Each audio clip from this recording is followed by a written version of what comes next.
All right, Gator Pit fans, many of y'all follow me on social media and YouTube and Facebook and Instagram and everything else that's out there, Pinterest and all that. You know that I've been working on this concession trailer now for actually October of last year. So to this month, it's been a year in the making.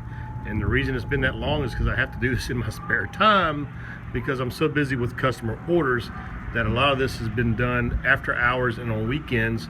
And at my house, and me going up to the shop on the weekends and trying to work on it. But I'm now at a point where we've got it pretty much to code with the local health department, and it's going on Wednesday to get inspected for its final inspection. And I now have what I'm going to call my meat slinger back here, guys. This is the Gladiator turned stick burner into a pellet grill or a pellet smoker.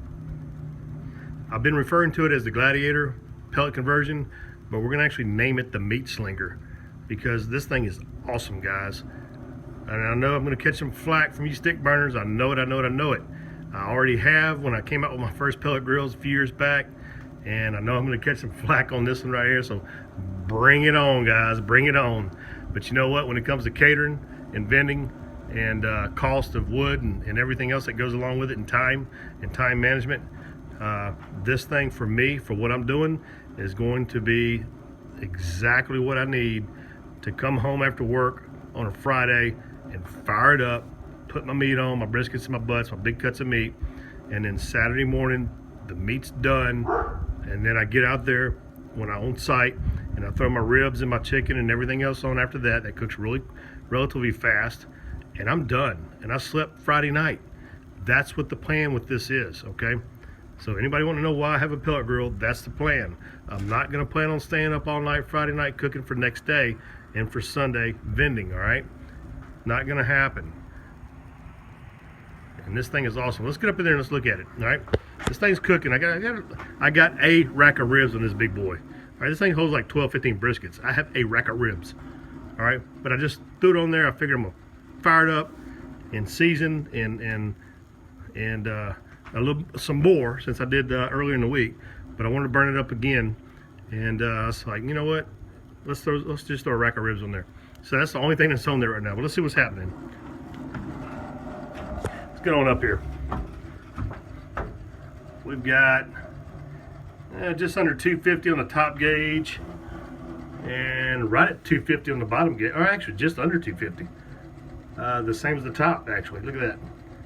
And I've got it set at 250 on the PID controller, and it's reading 247 right now, which it fluctuates around at 250, right, to maintain that 250 temp. So I've got my PID controller on my hopper set at 250, and my gauges inside are relatively right at 250, top and bottom, guys. I'm not making this up. This is live right here, so to speak. I'm not making this up. And I got one little rack of ribs sitting right there on, I think, the second shelf from the top. And you don't see any leaking. No leaking on my pellet grills, man. They're no different than my offset stick burners that I'm known for, and that is quality. Lots of quality. Excuse me on that one. Now, some of y'all going, oh, that's all ugly back here. Well, you know, I'm not finished. And there goes my dogs. I'm not finished. I still have to come in and clean that up. I've got to caulk all that in for the health department. I've got to take off the overspray from the paint from when I painted the stack, because the stack was attached after we got the pellet grill inside the porch of the barbecue, and had to bend it out the wall because the health department requires that. I don't like cutting through my nice pretty roof up here. All right, I'd rather just put a little sheet of metal right here and then cut that hole out and then go out the back. And if you ever change your pellet grill or your smoker or whatever's back here, it doesn't matter what's back here. I put offset stick burners back here all the time on these barbecue trailers. So it doesn't matter what's back here, but I always vent them out the back. I don't like going through the roof. So again, you're cutting through your roof. I don't like doing that. There's my dogs back there, my pooches. Look at that. Anyway, so back to the pit. It's set at 250. It's running. I mean, come on, just 250. I'm just gonna call it 250. I mean, that's 250. Right, look at that. It's just, I mean, that's 250.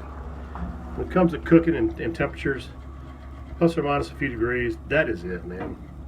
That's just perfect, guys, perfect. And again, set at 248. A lot of times the LEDs don't show up on videos, but that is 248 if you can't read it. It's awesome, guys.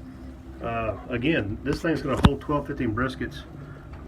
It's gonna hold enough meat for me to do my what I'm doing for me. Now I can make them bigger, obviously. We can go bigger. I can go with a 2-door version of this. We go with a 2-door version. We go a little bigger on this, depending on your porch area and what you've got. I've got a 6 foot by 8 foot or 7.5, 6 foot by 7.5 wide porch. I wanted a lot of space inside. Let's just spin it around and look inside. I wanted some space inside, and yeah, I've got to finish some of this out too, but not a lot. I mean, really not a lot.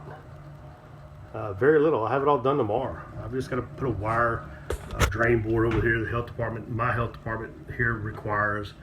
Health department's all different, but I did a preliminary inspection, and the only thing I was told to do was a wire wash rack or drying rack, or whatever you want to call it, which I already bought. It's going over there, and I had to get the pit back here, which I now have. I had to screen not only the mesh, the 1/8 inch number 9 flat expanded mesh that you see, but on the inside of that is also, I don't know if the camera picks it up, but in that's also a 1/16 screen right here. You can kind of see it right there, I think. But anyway, there's screen in here, and I made the screens here. Went and bought the materials and everything I needed, the tools to make screens. Went and bought all that. You can see some of that still sitting over here. There's a screen right there. Right there. And some of the stuff I've been using to work on the trailer. There's my Yamaha generators that run this whole thing. That runs the AC, the water heaters, it runs everything. Those 2 generators pigtailed together here actually run this whole concession trailer. Right now, I really only would need to run 1 to save on fuel consumption, which is why I did the 2, because right now, with the cool weather right now, the only thing I need is that. I don't need to run an AC, but this will run all the electrical and the water heater that's required in my concession trailer. During the warmer weather, warmer months, during the summer, I have to hook the 2 up, which you see now, in order to run everything to include the AC. Okay, again, goes back to saving money. Why run a big old generator when you don't have to run that generator and run all that gas? Again, cut your costs down. Keep your costs down. Another reason why I'm doing this right here. Turns out great smoked barbecue, guys. It really does. If you looked at my other videos of me cooking at home on my pellet grills, my Gator pit pellet grills, you'll see the meat, the pulled pork, the ribs, the brisket, the chickens, everything that comes off this. No one knows. And by the way, I sell barbecue. Okay, and I've been doing most of my barbecue for the past, I guess, a year using my Texas Premier on my website. All right, and nobody knows that it's not a stick burner. They can't tell the difference off my Gator pit pellet grills compared to what are my existing customers when they were buying barbecue from me when it was off my Riches edition.